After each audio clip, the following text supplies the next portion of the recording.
How's it going? I'm Dave Jones, president here at Ford Solutions, here to talk about a simple, easy, and effective method to improve your manufacturing facility and operation today. Let's dive right into it.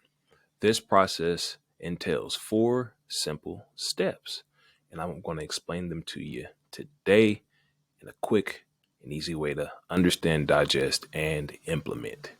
Number one is clarify. Number two is simplify. Number three is iterate. Number four is standardize.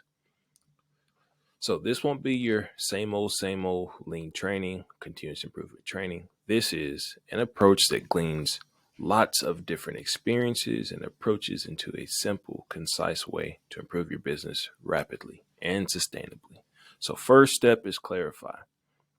So a lot of times you'll want to jump into a continuous improvement activity and you'll say, well, I want to reduce waste. I want to increase profitability. I want to reduce lead time, cycle time. I want to whatever it is. But at the end of the day, if you don't know why you're doing it, it's going to be hard to sustain that effort and motivation over time.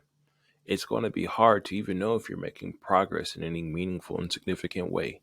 So that's why I'm a big advocate of clarifying why it is that you want to improve. So there's three aspects to this clarification that I want to cover and I want you to think about today before you get started on your continuous improvement journey, or you're going to move your continuous improvement journey forward with this method. Number one, what is actually important? Number two, what constitutes progress? And then number three, how does it help the customer? So the first one is, well, what is actually important? Why is it important that your business improve? Why is it important that the facility improve? So maybe you're having lots of quality issues, and it's not just a quality issue to your standards. It's a quality issue to your customer. So maybe your reputation is being tarnished in your industry. Maybe customers are opting to go with a competitor or another option instead of your business. Maybe your business is not cost competitive enough to win the business and to win the trust and loyalty of your customer, right? So get crystal clear on that actually root reason why improvement is important. That's going to help you gauge your decisions and actions against that goal so that you can make higher quality decisions, make higher quality implementations, and get better faster. Number two, what constitutes progress? So once you know why it's important, so you know the thing that you want to influence in getting better, you're crystal clear. Well, what does progress look like? So if it's cost efficiency, maybe it's 5-point increments of cost improvement. Maybe it's reducing your cycle time by 50%. Maybe it's reducing your customer complaint load by 90%, right? So you want to know, what does that progress look like? What does the end state goal look like? So that way you know if you're moving in the right direction and if your decisions and actions are affecting the right metric or the right thing that's important for your facility and for your business. And then number three is, how does this improvement help the customer?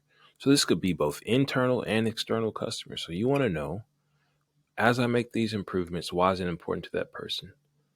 With my customer external, let's focus on that for a moment. Well, how will their customer experience with my business be improved? Well, their quality experience, their delivery experience, their cost experience, what will be improved and why is that meaningful? Well, I'll help them advance their mission in a meaningful way, whatever it is for their business. Because remember, you're in business to be of service and to support the customer and what's important to them. The customer is a reason why any business exists. If we're talking about internal customers, well, how will it make the lives of your employees better? How will it make the processes easier, more safe, more quick, less taxing, less monotonous? Any of these things that can be important. So really zone in on, how will these improvements help the customer, both internal and external? Moving on. Simplify. So we want to eliminate unnecessary things. So there's the traditional 7 daily waste of lean. We won't go over those, but Tim, what is the acronym? You can Google that, you can look it up, and you can figure out, there's lots of information out there about what these things are and what you can do about it. We can go into this more depth in a later video. Well, the next thing I want to talk about is processes. And a lot of times we'll talk about reducing waste in processes, but why not just eliminate them altogether? So let's say you have a 10-step order fulfillment process. And as you go through with the clarity that you developed in step one, you realize, well, there's only 3 things that matter in delivering that value to the customer. Well, don't reduce the waste of the 7, just stop doing them, because it doesn't support the mission. It doesn't support the goal.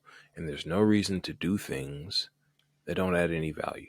So don't improve them, just eliminate them. The next thing is features.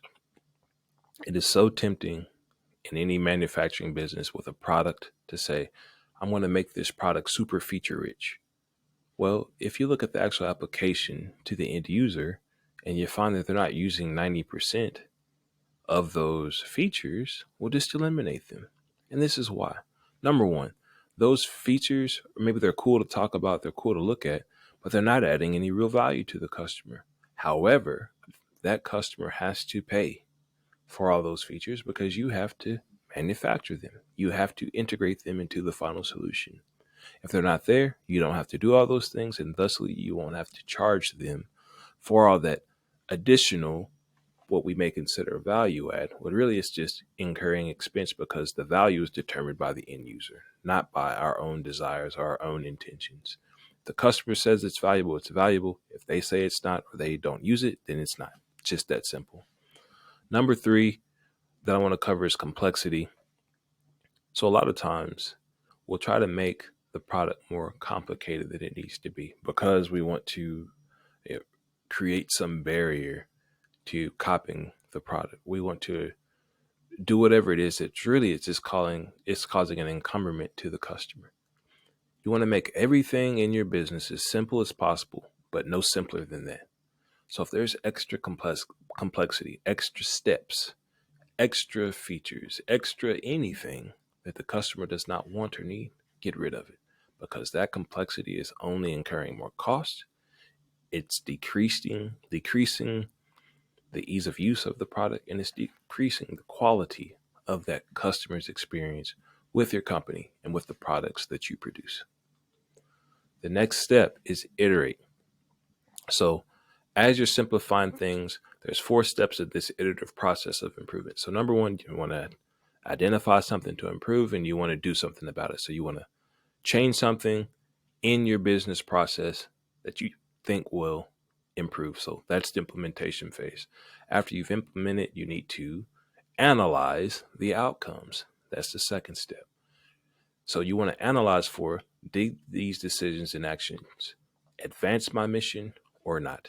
It's really just that simple. So if it pushed you forward, keep doing it. If it pushed you backward, we'll understand why, so you can learn from that experience. If it was neutral, you still want to understand that, because it will help you iterate and improve.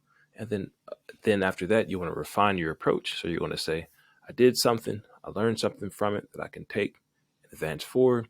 You're going to refine your approach, and finally, you're going to repeat. So you're going to create a plan. When you refine it, then you're going to repeat this.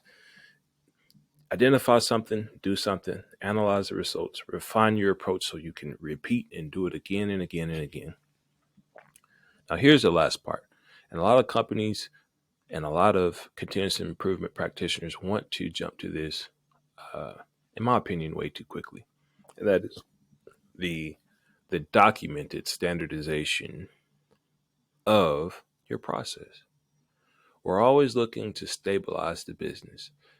And stabilizing the business doesn't really have anything to do with the standardization of things, especially early on in a continuous improvement implementation. So as you've gone through, you've clarified what's important, you've gone through and you simplified things, you've gone through and you've iterated. Well, after you've got to a point where you're like, this is a really strong foundation on which we can build some business process from, or a good baseline to say, no matter what, we can always return here. Well, that's when you want to standardize. So it's just 3 things to keep in mind. You want to keep the best parts. You want to spread those best parts throughout the organization and to other partners who can benefit from your learnings and discoveries. And then you have to lastly create accountability, because again, we want to stabilize the process in the business through standardization. So once everyone has gone through this process, they understand what the pace of improvement and what's important and how we're doing things. Well, once it's rolled out, that's the way that we do it now, because that's who we are and that's what we do. And there has to be accountability for any of these things to stick.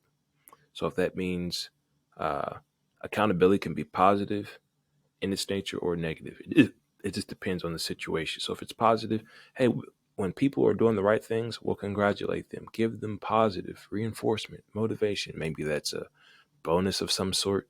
Maybe that's a dinner or a lunch. Maybe it's just a thank you and a pat on the back, an acknowledgement of their efforts. If people are going out of their way to not follow the standardization, well, that negative accountability is warranted in those cases. They may be a write up, it may be a termination, it may be a demotion, it may be a replacement or repositioning that employee within the organization, depending on what's appropriate. But you have to do that as a business leader. You have to create that accountability so things will stick, because that's what this is all about. Getting better, better, better for the customer over time. I hope you've enjoyed uh, this video. I hope that you found it valuable. I look forward to collaborating with you. I look forward to working with you. Keep Forward Solutions in mind if you found this information helpful, so that we can work with you more directly, more intimately, so we can help you supercharge your business and get that growth on the path that you want. You all have a great day.